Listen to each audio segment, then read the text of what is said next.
लग्नानंतर होईलच प्रेम या मालिकेच्या फुल एपिसोडमध्ये आपण बऱ्याच गोष्टी आज पाहणार आहोत. गुरुजी आलेले आहेत आणि आणखी बऱ्याच गोष्टी झालेल्या आहेत बरं का. आता सुरुवात जीवानंदिनीपासून झालेली असते. जीवानंदिनी आश्रमामध्ये आलेले असतात आणि त्या आश्रमाच्या हेडसुद्धा तिथे आता आलेले असतात. आता त्या आश्रमाच्या हेडला पाहून खरं तर इथे जी काही नंदिनी असते ती म्हणत असते, जीवा आपण इथे कशाला आलोय. त्यावर जीवा त्या मॅडमला म्हणत असतो, काही ना मॅडम, माझ्या बायकोसाठी हे सरप्राईज आहे, तिला काहीही माहीत नाही. असं म्हणून नंदिनीला म्हणत असतात की नंदिनी, तुला आठवतंय का आई काल काय म्हणली मूल दत्तक घेण्यावर. मला आईचं म्हणणं खरं पटलेलं आहे मॅडम. माझ्या आईने छान असा थॉट मला सांगितला, तुम्ही सुद्धा ऐका. असं म्हणून आता जीवा ते सांगत असतो. जीवा म्हणत असतो की माझी आई म्हणाली की आपल्याला झाड लावायचे असे, पण असलेलं झाड जगवण्याचा ध्यासच नाही आहे. म्हणजे आपल्याकडे पाणी आहे तर ते आधीच रुजलेल्या पण आता पाणी विना सुकून चालणाऱ्या झाडाला घालावं ना. आधी ते झाड जगवावं, मग नवीन झाड लावता येतच की. असंही ते माननीने सांगितलेलं जीवा इथे म्हणत असतो. हे सगळं काही त्या मॅडमने ऐकल्यानंतर इथे मॅडम म्हणत असतात, खरंच तुमच्या आईचे विचार खूप चांगले आहेत. असे जर सगळ्यांचे विचार असतील ना तर आमच्या इथे सगळ्या मुलांना स्वतःचं कुटुंब मिळू शकतंय. असं म्हटल्यानंतर आता इथे जीवा जो असतो, जीवा नंदिनीला म्हणत, हे बघ मला सुद्धा आईचे विचार पटलेले आहेत, त्यामुळे मी ठरवलं आहे की आपण मूल दत्तक घ्यायचं. असं नंदिनीला म्हटल्यानंतर आता नंदिनीचा चेहरा इथे पडलेला असतो. इकडे दुसऱ्या बाजूला काव्याचा गुंता झालेला असतो. काव्याला माननीने लोकर दिलेली असते आणि याला विनायचं सांगितलेलं असतं. मात्र काव्याला अजिबातच ते जमत नसतं, सगळा गुंता होऊन बसलेला असतो. तेव्हा काव्या म्हणत असते की आता हा गुंता कोण सोडवणार. तेव्हा खरं तरी ते गुरुजींची एंट्री झालेली असते. गुरुजी म्हणत असतात की सुटणार, मोठा गुंता सुटणार. आता गुरुजींना पाहून ते काव्या जरा कावरी बावरी झालेली असते. आता ते दचकन उडते आणि ते गुरुजींना नमस्कार करत असते आणि गुरुजींना म्हणत असते, गुरुजी काय ना ते मला आईने दिलं होतं विणण्यासाठी, त्याचा गुंता झालाय, बाकी काही नाही. त्यावर ते गुरुजी म्हणत असतात, याचं तू जाणे आणि तुझी आई जाणे, पण मोठा गुंता सुटणार आहे तुझ्यामुळे, एक रहस्य उघडणार आहे. सुरुवात तुझ्यापासून झाली होती आणि शेवटसुद्धा तुझ्यापाशीच होणार. असंही ते गुरुजीने म्हटल्यानंतर आता काव्या म्हणत असते, सॉरी गुरुजी, पण मला नाही कळलं हे, पण तुम्ही जे काही सांगता का त्याचा अर्थ खरं तर थोड्या दिवसांनी कळतो. असंही ते काव्या म्हणत असते. तितक्यात खरं तर माननी आलेले असते. माननी गुरुजींच्या पाय वगैरे पडते आणि म्हणत असते, तुमच्यासाठी शरबत आणू का. सॉरी तुम्ही तर फक्त चहा पिताना, थांबा मी तुमच्यासाठी चहा बनवून घेऊन येते. त्यावर काव्या म्हणत असते, आई तुम्ही थांबा, मी चहा या लोकरीपेक्षा मला चहा बरा. असंही ते म्हटल्यानंतर आता माननी म्हणते, बरं ठीक आहे बाई. आता इथे काव्या चहा बनवण्यासाठी जात असते आणि इकडे माननी आणि त्याचबरोबर गुरुजी त्यांच्या रूममध्ये जाऊन बोलत असतात. इकडे काव्या म्हणत असते की या गुरुजींच्या कोड्याचा काय अर्थ असेल, असंही ते काव्य विचार करत असते. आता इकडे दुसऱ्या बाजूला नंदिनीला म्हणत असतो, हे बघ मला माहीत आहे ह्या सर्व प्रोसेसमध्ये खूप वेळ जातो, पण मी आईचे विचार ऐकले आणि म्हटलं लगेच सुरुवात करूया, म्हणूनच या मॅडमला मी फोन केला होता. असं म्हटल्यानंतर आता इथे जीवा नंदिनीची ओळख करून देत असतो. तेव्हा खरं त्या मॅडम म्हणत असतात, यांना कोण नाही ओळखत, या आनंद निवासच्या मॅडम आहेत. खरं तर आमच्या सर्कलमध्ये सगळेच यांना ओळखतात. पण मॅडम तुमचं गेल्या वर्षीच लग्न झालं ना. आता आमच्या नियमाप्रमाणे खरं तर इथे लग्नाला 2 वर्ष होईपर्यंत इथे मूल अडॉप्ट करता येत नाही. मॅडम तुम्हाला माहीत नाही का हे. असं इथे म्हटल्यानंतर आता जीवाला तर धक्का बसलेला असतो. तेव्हा खरं तर इकडनं नंदिनी म्हणत, जीवा तुम्हाला ही गोष्ट माहीत नव्हती का. अहो लग्न झाल्यानंतर 2 वर्षांनीच आपण मूल अडॉप्ट करू शकतो. तेव्हा आपण ठरवलं होतं की आपण मूल दत्तक घेणार, तेव्हाच खरं तर ही सगळी मी माहिती काढली होती. त्यामुळे मला हे नियम माहिती आहेत. तुम्ही जर मला हेच आधी सगळं सांगितलं असतं तर आपण इथे आलोच नसतो. सॉरी जीवा. आता जीवा फार नाराज झालेला असतो. दोघे उठून बाहेर येतात. तेव्हा जीवा खरं तर इथे नंदिनीला म्हणत असं, सरोगशी करू शकत नाही, मूल दत्तक घेऊ शकत नाही, काय करायचं नेमकं, बाळ आपल्याला आणखी किती तरसणार देव जाणे. असंही ते जीवा म्हणत असतो. इकडे दुसऱ्या बाजूला काव्या गुरुजींसाठी चहा बनवत असते. तितक्यात खरं तर मागणं पार्थ आलेला असतो. पार्थ आल्याबरोबर इथे काव्याला मागणं मिठी मारत, त्यावर इथे काव्या म्हणत असते, सोडा की पार्थ, काय चाललंय तुमचं. असं म्हटल्यानंतर आता पार्थ म्हणत असतो, सोडा की, हो का नाही, मुद्दाम असं करताना तुम्ही, तुमच्या बायकांचं भारी रे, म्हणजे सोडा की म्हणायचं पण हे सगळं बरं सुद्धा वाटत असतं तुम्हाला. तेव्हा काव्या म्हणते, बरं ठीक आहे जाऊ द्या, हे चहा घेतान का. असं म्हटल्यानंतर पार्थ म्हणत असतो, नाही मी लंच करण्यासाठी आलो आहे आणि लगेच वापस जाणार आहे. असं म्हटल्यानंतर काव्या म्हणत असते, काय लंच डेट नाही वाटतं दिव्या मॅडम सोबत तुमची. असं म्हटल्यानंतर आता पार्थ म्हणतो असतो, त्या मॅडम खरं तरी ते लिव्हवर आहेत. असं म्हटल्यानंतर काव्या म्हणते, हो का, मग वाईट वाटत असेल. नाही हो तसं काही नाही आहे, पण हा चहा तुम्ही कोणासाठी बनवताय. असं म्हटल्यानंतर काव्या म्हणते, गुरुजींसाठी. आता गुरुजींसाठी म्हटल्यानंतर आता पार्थला धक्काच बसतो, काय गुरुजी घरी आलेत आणि आता कोणता नवीन संकेत दिलाय त्यांनी. त्यावरही ते काव्या म्हणत, संकेत वगैरे काही नाही हो, ते मला म्हटले की मी कोणता तरी गुंता सोडवणार आहे, रहस्य सोडवणार आहे. सांगा तुमचं काही रहस्य असेल तर, असं म्हटल्यानंतर पार्थ हसत असतो. तेव्हा काव्या म्हणत असते, ती असं सुद्धा म्हणले, सुरुवात माझ्यापासून झालेली आहे आणि शेवटसुद्धा माझ्यापाशीच होणार आहे. असं म्हटल्यानंतर पार्थ म्हणत असतो की खरंच ह्या गुरुजींचा संकेत अजिबातच काही कळत नाही बाबा, काय असतं यांचं. आता तितक्यात खरं तर पार्थला आठवतो तो व्हिडिओ अपलोड केलेला. आता तो व्हिडिओ काव्याला दाखवत असतो. आता काव्याला तो व्हिडिओ पाहून फार बरं वाटत असतं. त्याला मिलियनवर व्ह्यूज आलेले असतात. हे पाहून तर काव्या फार खुश झालेले असते. मात्र इथे पार्थचं कमेंटकडे लक्ष जातं. आता काही प्रमाणात तिथे निगेटिव्ह कमेंट आलेले असतात. त्या कमेंटमध्ये लिहिलेलं असते की या बायका IAS अधिकारी होऊन सुद्धा काय करणार आहेत, त्यांना घर संसार हे कुठं सुटणार आहे, असं लिहिलेलं असतं. आता खाली दुसरी कमेंट अशी असते की सगळे सरकारी अधिकारी सारखेच असतात, त्यांना फक्त फेमस व्हायचं असते. आता काव्याला हे ऐकून वाईट वाटत असतं. काव्या कमेंट स्क्रोल करत असते तेव्हा खरं तर एक दुसरी कमेंट तिच्या नजरेत कमेंट अशी असते की आमच्या एरियातले IAP रोडकडं कुणाचंही लक्ष नाही, कोणताही अधिकारी तिथे डोकून सुद्धा पाहत नाही.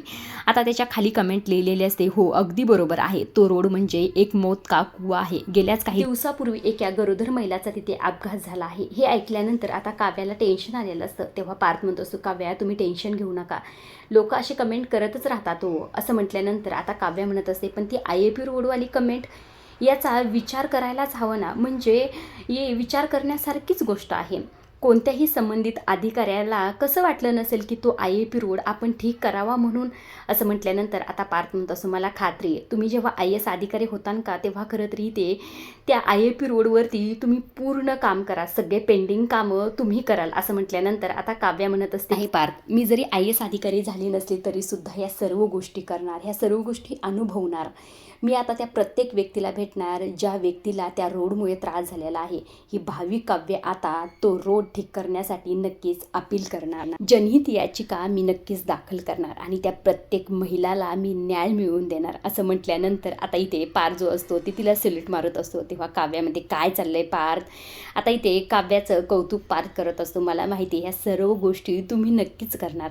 आता काव्या म्हणत असते, बरं ठीक आहे चला चला आता चहा घेऊन चला, असं म्हणून दोघी आता किचनच्या बाहेर आलेले असतात. आता समोरून आलेले असतात ते म्हणजे जीवानंदिनी. आता जीवानंदिनीला समोर पाहताच खरं इकडनं पार्थ म्हणत असतो, काय करेक्ट टायमिंगला आलात, आत्ताच काव्याने काहीतरी ठरवलं आहे, असं म्हटल्यानंतर आता नंदिनी म्हणत असते, काय ठरवले. आता पार्थ काहीतरी बोलणारच असतो. तितक्यात खरं काव्या त्याचं बोलणं थांबते आणि म्हणत असते, अगं काही नाही ताई, आमच्या दोघांमधले जाऊ दे, एवढं काही विशेष नाही, नका तुम्ही विचार करू. आता नंदिनीचं लक्ष जातं काव्याच्या हातातल्या चहाच्या कपाकडे. तेव्हा ती म्हणत असते, काव्या तू चक्क चहा पितेस. तेव्हा काव्या म्हणते, अगं नाही, गुरुजींसाठी गुरुजी आलेत. आता गुरुजींचं नाव घेतल्याबरोबर जीवा आणि नंदिनीला सुद्धा धक्का बसतो बरं का. त्यावरी ते काव्या म्हणत असते, आलं ना तुमच्या दोघांना टेन्शन, तुम्हाला वाटलं असेल आता गुरुजी काहीतरी आपल्याला कोडं टाकतील, मग ते आपल्याला सोडवत बसायला लागेल, हो का नाही. त्यावर जीवा म्हणत असतो, अगं नाही नाही तसं काही नाही.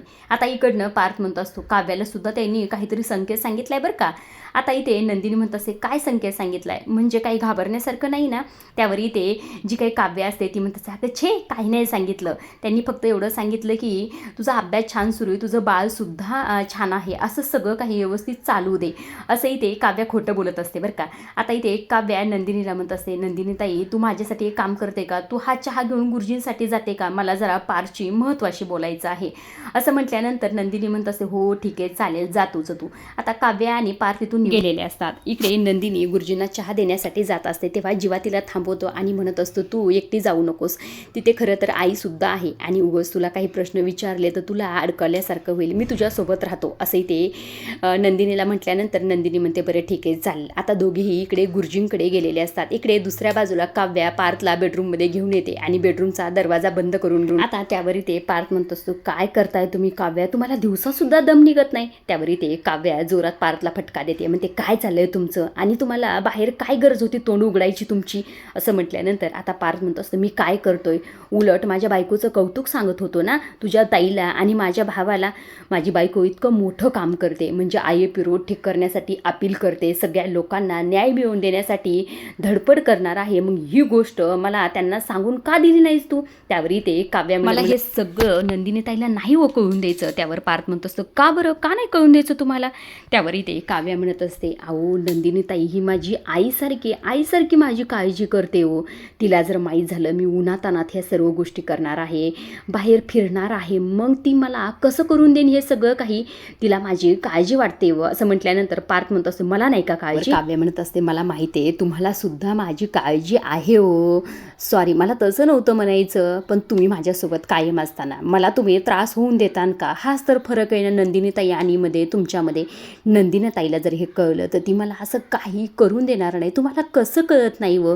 त्यावरी ते पार्थ म्हणत असतो बरं ठीक आहे एका अटीवर बरं का, म्हणजे मी नाही सांगत पण मी तुम्हाला त्रास होऊ देणार नाही बरं का, म्हणजे मी कायम तुमच्यासोबत असणार आहे, पण आपण जीवाला तरी हे सांगू ना. त्यावरी ते काव्य म्हणत अरे देवा काय करायचं यांचं, आता जीवाला जरसा कळलं तर तो नंदिनी ताईला सांगणारच ना हो, तो लपू शकेल का. त्यावर पार्थ म्हणत असं हो ते पण खरंच आहे, पण मला हे गोष्ट कळत नाही हा लपंडाव कशासाठी चाललाय नेमकं, आपण सांगूया ना आत्ताच नंतर कळेलच ना. त्यावर काव्य म्हणत असते आपण हे सगळं चांगल्यासाठी करतोय ना, आणि ज्या दिवशी हे सगळं काम व्यवस्थित होईल त्या दिवशीच मी ताईला सगळं सांगेल. त्यावरही ते पार्थ म्हणत असतो मग त्या दिवशीच तुम्हाला खरं तर ताई तुमचा एक जोरात फटका देईल. असं म्हटल्यानंतर इकडनं काव्य म्हणत असते फटका देईल पण शब्बासकी सुद्धा देईल, तिला माझा अभिमान वाटेल, तिला अभिमान वाटण्यासाठी खरं तर मला हे काम पडदिशीन करावे लागेल, त्या सगळ्या लोकांना जाऊन भेटावं लागेल, त्या ठिकाणी मला भेट द्यावी लागेल, ह्या सर्व गोष्टी कराव्या लागतील. पार्थ मी हे सगळं काही करू शकेल लावं. त्यावर पार्थ म्हणत असतो हो करू शकाल आणि मी तुमच्यासोबत आहे ना, आपण दोघे मिळून करूया. असंही ते पार्थनी म्हटल्यानंतर काव्याला फार आनंद झालेला असला. आता इकडे दुसऱ्या बाजूला माननीच्या रूममध्ये गुरुजी बसलेले असतात. तेव्हा माननी म्हणतात ही काव्या किती वेळची चहा न्यायला गेली, काय चाललंय हिचं, थांबा मी गुरुजी तुमच्यासाठी चहा घेऊन येते. असं म्हटल्याबरोबर समोरून जीवानंदिनी आलेले असतात. आता ते दोघे आल्याबरोबर इकडे माननीला विक्रमचा फोन आलेला असतो, त्यामुळे ती फोनवर बोलण्यासाठी साईटला जाते. आता इथे फक्त जीवानंदिनी आणि गुरुजी असतात, त्यामुळे खरं हा चान्स आता इथे जीवाला अजिबात सोडायचा नसतो. जीवा लगेच गुरुजींना म्हणत असतो गुरुजी मला तुम्हाला एक विचारायचं आहे. त्यावर गुरुजी डायरेक्ट म्हणतात रस्ता तुम्ही भरकटताय. असं म्हटल्याबरोबर जीवा म्हणत असतो म्हणजे, आता गुरुजी एकही शब्द बोलत नाहीत. त्यावर इकडनं नंदिनीसुद्धा म्हणते म्हणजे नेमकं काय म्हणताय तुम्ही गुरुजी, तुम्हाला काय सांगायचं आहे आम्हाला, आम्ही चुकीच्या मार्गाने जातोय का, चुकीच्या दिशेने प्रयत्न करतोय का. असं म्हटल्याबरोबर गुरुजी म्हणत असतात अजून सगळे रस्ते बंद झालेले नाहीत, तुमचं बाळ या जगात नक्कीच तुमच्याजवळ येणार. असं म्हटल्याबरोबर जीवाला फार आनंद झालेला असतो बरं का. तेव्हा गुरुजी पुढे म्हणत असतात प्रयत्न करत राहा, उत्तर तुमच्या समोर आहे, फक्त डोळे नीट उघडे ठेवून बघा. असं म्हटल्याबरोबर आता इकडनं जीवा म्हणत असतो नाही नाही म्हणजे तुमचं नेमकं म्हणणं काय आहे, म्हणजे आमची सरोगेट मदर मिळणार आहे का, ती कुठे आहे, ती कुठे मिळेल आम्हाला.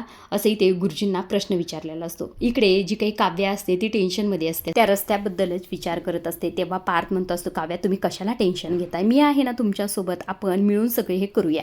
त्यावर काव्या म्हणत असते की हे दिसतंय तर सोपं नाही हो, मला खरं तर त्या प्रत्येक बाईला जाऊन भेटावं लागेल, त्या प्रत्येक बाईला न्याय मिळवून द्यावा लागेल ज्या बाईने खरं तर त्या रस्त्यावर स्वतःचं मूल गमावलेलं आहे. असंही ते काव्या पार्थला म्हणत असते. इकडे जीवाने गुरुजींना प्रश्न विचारलेला मात्र ते गुरुजी दोघांकडे पाहत असतात. तेव्हा खरं तर इकडनं नंदिनी म्हणत असते आम्ही सरोगेट मदर शोधूच. त्यावर इकडनं जीवा लगेच म्हणत असतो पण गुरुजी हा जो काही आमचा लपंडाव चालला आहे, म्हणजे नंदिनीचं मिसकॅरेजचं सत्य, ह्या सर्व गोष्टी तोपर्यंत लपून राहतील ना. असं म्हटल्यानंतर गुरुजी म्हणतात मला माहीत नाही, पण आपण ज्याला लपवण्याचा प्रयत्न करत असतो त्याची खरं तर सुरुवात दूर कुठेतरी झालेली असते. असंही ते गुरुजींनी म्हटल्यानंतर आता दोघांना धक्का बसलेला असतो. गुरुजी तिथून निघून गेलेले असतात. आता इकडे संध्याकाळी दुसऱ्या बाजूला सगळेजण जमा झालेले असतात, म्हणजे विक्रम, माननी हे चौघं आणि वसूसुद्धा असते बरं का. सगळ्यांच्या छान गप्पा रंगलेल्या असतात. तेव्हा काव्या खरं तरी ते विनायचं थोडं शिकलेले असते, ते सुद्धा माननीमुळे, त्यामुळे तिला फार आनंद होत असतो. तेव्हा खरं तर इकडं विक्रम म्हणत असतात खरं तर माननीसुद्धा हे विनायची बरं का, पण तेव्हा मी तिला अजिबातच काही बोलायचं नाही. त्यावर पार्थ म्हणतो असतो का बरं असं का. त्यावरी ते विक्रम म्हणत असतात अरे ते 2 दाबणं घेऊन बसायची, कधी कुठून खूप सेल कळेल का मग, त्यामुळे आपलं घाबरूनच राहिलेलं बरे. आता सगळेजण हसत असतात म्हणून आता इथे विक्रमला जरा ठसका लागलेला असतो. जीवा आणि त्याचबरोबर पार्थने सुद्धा इथे विक्रमला पाणी दिलेलं असतं, मात्र जीवाच्या हातचं पाणी इथे विक्रमने घेतलेलं नसतं, पार्थच्या हातचं घेतलेलं असतं, त्यामुळे इथे जीवाला वाईट वाटलेलं असतं. जीवा विचार करत असतो बाबा तुम्ही माझ्यावर किती दिवस नाराज राहणार आहेत, पण जेव्हा माझी अवस्था तुम्हाला कळेल तेव्हा खरं तर तुमच्यासुद्धा डोळ्यात पाणी येईल. असंही ते जीवा स्वतःच्याच मनाशी म्हणत. आता खरं तर सगळ्यांच्याच ही गोष्ट लक्षात आलेली असते. असते बरं का, विक्रमनी इग्नोर केलेली. आता खरं तर इकडनं माननी विषय बदलण्याचा प्रयत्न करत असते. ती म्हणत असते की खरंच पोरगी शिकली बरं का. त्यावर इकडनं विक्रम म्हणत असत, पार तुमचं बाळ या जगात येण्याआधी खरं तर काव्या सगळं बाळासाठी बनवणार आहे, नवीन टोपलं किंवा झबलं ह्या सगळ्या गोष्टी. त्यावर इकडनं पार्थ मुद्दा म्हणत असतो, काव्याचा हा उत्साह पाहून मला तर वाटते आमच्या बाळाच्या मुंजापर्यंत तरी होईल का नाही हे. असं म्हटल्यानंतर काव्या म्हणत असते, काय चाललंय पार्थ तुमचं, आता ठरलं तर मग आता खरं तर मी विणूनच दाखवणार. आपलं बाळ जेव्हा घरात येईल तेव्हा ह्या सर्व वस्तू घालूनच घरात येईल. असं म्हटल्यानंतर इकडनं माननी म्हणत असते, अरे वा मस्तच की. आता इकडनं जी काही नंदिनी असते ती म्हणत असते, काव्या तू करशील आणि खरं सांगू का मी सुद्धा तुझ्यासोबत करेल, कारण की मला सुद्धा विणकाम करायला फार आवडतं. इकडनं माननी म्हणत असते, अरे वा खरं तर तुला 1 महिना एक्स्ट्रा मिळणार आहे बरं का. असं म्हटल्याबरोबर इकडनं जो काही जीवा असतो तो म्हणत असतो, मग उद्यापासून सुरुवात करा की तुम्ही दोघी. त्यावर ते काव्या म्हणत असते, काय ना उद्या जरा मला काम आहे. त्यावर नंदिनी म्हणते, काय काम आहे. आता काव्याला काय बोलावं कळत नसतं बरं का. तेव्हा काव्या लगेच पार्थच्या खांद्यावर हात ठेवते. तेव्हा लगेच पार्थ म्हणत असतो, काय ना उद्या मी लंचला बाहेर घेऊन जाणार आहे काव्याला आणि जरा शॉपिंगसुद्धा करायची आहे. असं म्हटल्यानंतर इकडनं वसू लगेच म्हणत असते, हां म्हणजे हे सगळं छान आहे बरं का पार्थ, पण नेमकं शॉपिंग काय करणार आहात तुम्ही दोघं, नाही म्हणजे पुन्हा लहान बाळाचे कपडे वगैरे घेऊन येणार नाहीत ना. असंही ते वसू मुद्दाम बोललेले असते बरं का. आता वसू एवढ्यावरच थांबत नाही. ती म्हणत असते, काय आहे ना आपल्या घरातला सगळ्यात आवडता खेळ आहे ना लपवा छपवीचा, म्हणून विचारलं, बाकी काय मला करायचं आहे. आता वसू आत्याने असं म्हटल्यानंतर आता जीवा आणि नंदिनीला दोघांनाही ह्या सर्व गोष्टीचा त्रास होत असतो बरं का. आजच्या पुरतं एवढंच. आता पुढील भागात आपण पाहत असतो की दिव्याची एंट्री झालेली असते. दिव्या घरी आलेली असते. दिव्या काव्याच्या पोटाकडे पाहून म्हणत असते, अगदी प्रॉपर पोट आले हां तुझं. असं म्हटल्यानंतर काव्या म्हणत असते, अगं तुझं सुद्धा लग्न झाल्यावर असंच पोट येईल. त्यावरही ते दिव्या म्हणत असते, अगं मी रेडी आहे, पण खरं काय आहे ना सगळे चांगले मुलं एंगेज झालेले आहेत ना, असं का पार्थकडे पाहून म्हणत असते. आता काव्याला हे फार खटकलेलं असतं बरं का. आता काव्या उद्याच्या भागात तिला नक्कीच उत्तर देईल. इकडे दुसऱ्या बाजूला इकडे नंदिनी जीवाला म्हणत असते, आपण निदान आईला तरी सगळं सत्य सांगूया ना आणि त्यांना रिक्वेस्टसुद्धा करूया की काव्याला यातलं तुम्ही काही सांगू नका. असंही ते जीवाला म्हटल्यानंतर जीवासुद्धा इथे तयार झालेला असतो. आता दोघेही इथे माननी आणि विक्रमच्या रूमकडे निघालेले असतात. आता माननी आणि विक्रम खरं तर इथे बसलेले असतात. विक्रम इथे माननीचे कॅमेऱ्यात फोटो काढत असतात आणि बाहेरून जीवानंदिनी हे सगळं काही पाहत असतात. आता नंदिनी हे सत्य खरं तर माननीला सांगू शकेल का हे पाहण्यासारखंच आहे. अशाच नवनवीन मालिकेचे अपडेट जर तुम्हाला जाणून घ्यायला आवडत असतील तर आपल्या चॅनलला जरूर सबस्क्राईब करा आणि तोपर्यंत पाहत राहा लग्नानंतर